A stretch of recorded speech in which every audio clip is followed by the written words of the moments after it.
Apa bayangan kamu kalau dengar kata korupsi? Kasus miliaran atau triliunan rupiah? Gak cuma kasus besar, korupsi justru mulai dari yang kecil. Dari ngasih uang suap sampai nerima titipan di tempat kerja. Udah kayak benalu, korupsi mengakar dan nyerap gizi si pohon. Jadi, pohonnya susah tumbuh deh. Gak mau kan ini kejadian terus di Indonesia? Benalu harus cepat dibasmi. Celah korupsi harus ditutup, supaya gak makin subur.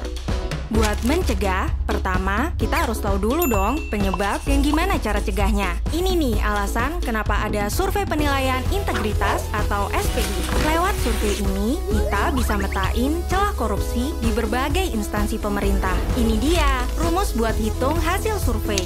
Tenang aja, kita nggak bakal bahas rumus ini kok. Kita pakai perumpamaan aja biar simple ya. Coba bayangin, untuk tahu cara nanganin benalu, kita nanya nih ke 3 tipe orang. Yang ngurusin kebun, yang nikmatin hasilnya, sama ahli benalu. Pengurus kebun tahu apa yang terjadi di kebun, kayak pegawai Pemda yang tahu kondisi di instansinya. Kalau penikmat buah, bisa nilai kualitas dari buah yang dinikmati, kayak orang yang pernah ngurus perizinan atau pakai layanan publik. Terakhir, ahli benalu yang paham banget soal pohon dan benalu, kayak auditor yang biasa meriksa laporan keuangan.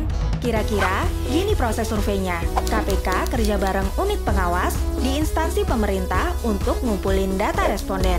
Terus, KPK pilih responden secara random dan anonim dari 3 kategori yang disebut tadi. Responden ini akan dikasih link untuk isi survei. Hasilnya, keluar deh rekomendasi KPK. Contoh rekomendasi itu kayak pengawasan pada saat promosi jabatan atau ngeluarin izin, biar nggak ada yang masukin kepentingan pribadi. Terus nih, ada 7 aspek yang dinilai di survei, dari transparansi sampai sosialisasi anti korupsi. Tenang aja, semua data SPI yang diisi oleh responden itu dilindungi undang-undang, jadi rahasia dan aman. Hasil survei ini nantinya buat tahu celah korupsi di tiap instansi pemerintah. Dengan nutupin celahnya, percaya deh, perlahan kita bisa kurangin korupsi sampai nggak bersisa. Dengan begini, kita bisa merawat Indonesia untuk tumbuh dengan baik.